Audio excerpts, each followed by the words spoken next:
Dalam sebuah wawancara dengan Tempo pada 1999, Anton Medan yang dikenal sebagai mantan preman kelas kakap mengungkap adanya kelompok pengusaha yang memegang banyak lini usaha termasuk bisnis gelap. Kelompok itu kemudian dikenal dengan nama Gang of Nine atau Geng 9. Meski nama-nama yang ada dalam daftar Geng 9 membantah keberadaan kelompok ini, namun cerita-cerita tentang lingkaran pengusaha ini terus melegenda dari waktu ke waktu.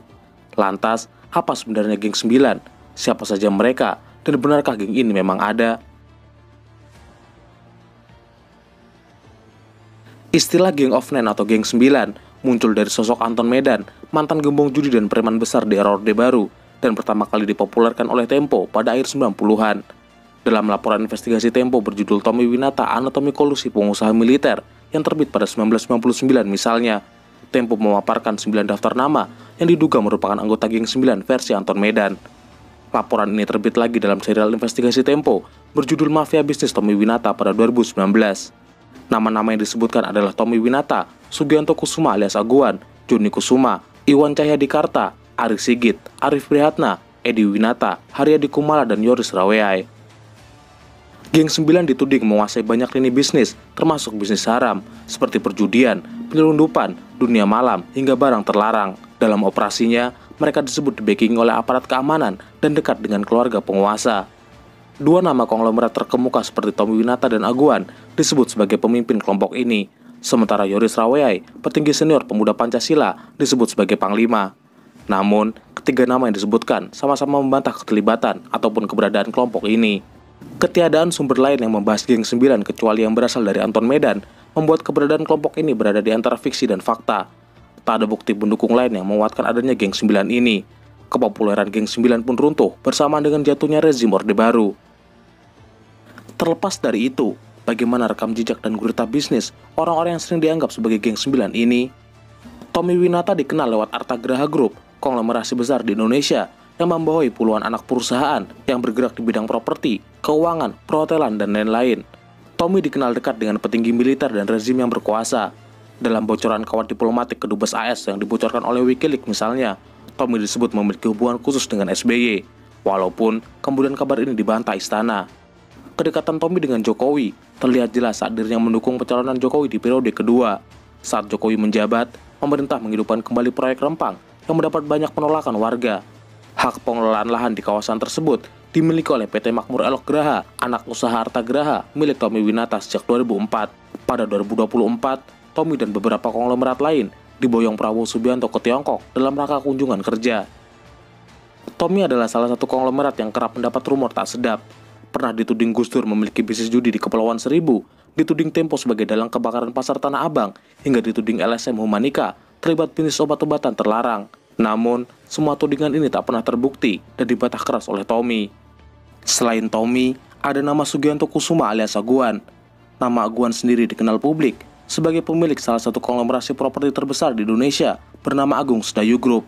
Kedekatan dan relasi bisnisnya dengan para konglomerat dan pemerintah membuatnya sering terlibat dalam pembangunan infrastruktur negara dan proyek strategis nasional, seperti pembangunan Bandara Singkawang dan IKN di Kalimantan Timur. Aguan menjabat sebagai Ketua Konsorsium Nusantara yang berisi kumpulan investor dalam negeri yang menyuntikkan investasi sebesar 20 triliun untuk pembangunan IKN. Aguan kemudian terlibat dalam program pembangunan 3 juta rumah gratis di pemerintahan Prabowo. Di lain sisi, perusahaan Aguan terseret beberapa kasus hukum, seperti kasus suap reklamasi Teluk Jakarta hingga kasus pagar laut di Tangerang.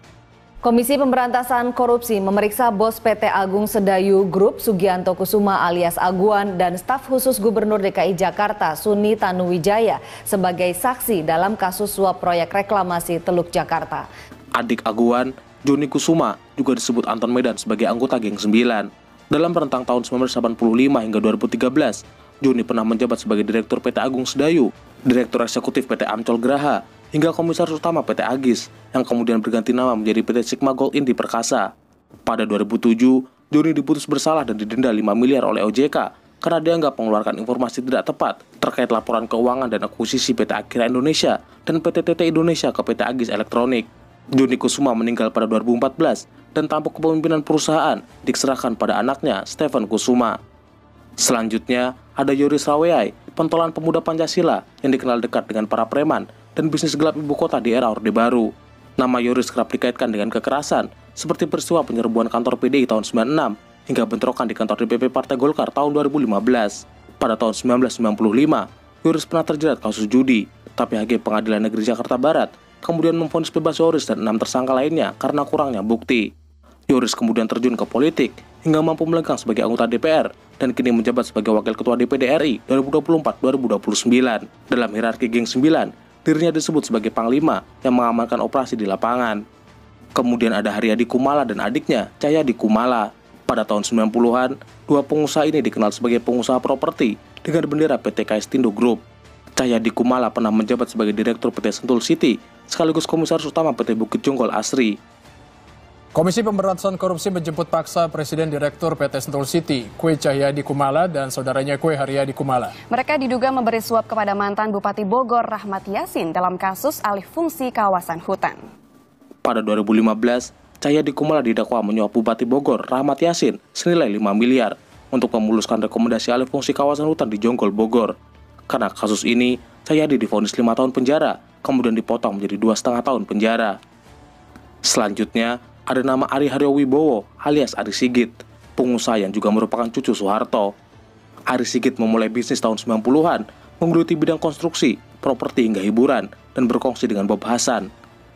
Ari juga berkongsi dengan Emir Baramuli dan Iqdar Kunengbau membentuk PT Arabamas Multi Invesco. Menurut laporan Tempo, perusahaan ini menjadi pemasok tunggal minuman keras di daerah Bali. Sebuah isu pernah menerpa Ari Sigit. Ia disebut memiliki jaringan peredaran obat-obatan terlarang di beberapa daerah. Tapi hal ini kemudian ia bantah dengan tegas. Pada 2011, anak Ari Sigit, Putri Arianti Haryowibowo, ditangkap dan didakwa dalam kasus penyalahgunaan narkoba.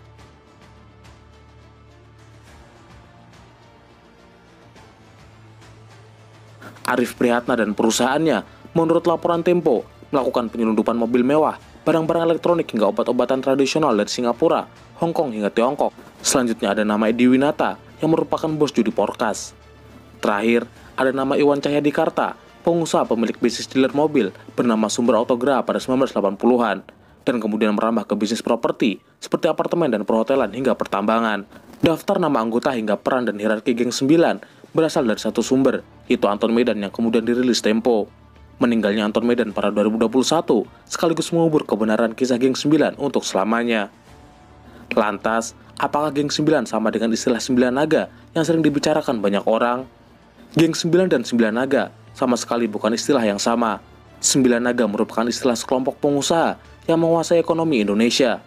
Karena hanya sebuah istilah, tak ada daftar yang jelas mengenai siapa saja di dalamnya. 9 naga tidak memiliki sumber, asal-usulnya tidak jelas, dan hanya berupa spekulasi publik yang kemudian diwartakan oleh banyak media massa di Indonesia. Belum ada satupun sumber atau siapapun yang pernah mengonfirmasi keberadaan kelompok ini, termasuk anggota di dalamnya.